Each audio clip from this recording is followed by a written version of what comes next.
ईका करेलू। गाने का नाम है ईका करेलू और खेसारी म्यूजिक वर्ल्ड पे रिलीज हो गया है।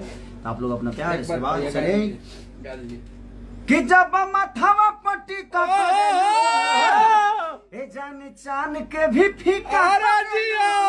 तो थैंक यू सो मच और आप लोग ऐसे ही प्यार आशीर्वाद देते रहिए और हर दिन कुछ नए ताजे के साथ आते रहेंगे, जाते रहेंगे, नहाते रहेंगे।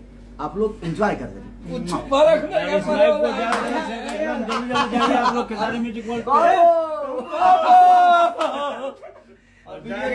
काम होगा। आप लोगों को कल से परसों में मिल जाएगा। परसों से बोलिए, इसमें भी बोलिए। और हमारा सीट है अभी हमारा लक्की भी सोलर बाइसी का वीडियो कर रहा है। लक्की हम लोग के लिए लक्की है। लक्की है, थोड़ा सा सकी है। बहुत तगड़ा गाना रिलीज हो गया है खेसारी म्यूजिक वर्ल्ड का ऑडियो। आप लोग बनाइए और मुझे भेजिए ताकि मैं भी आप लोग को अपनी स्टोरी में लगाऊं। यस और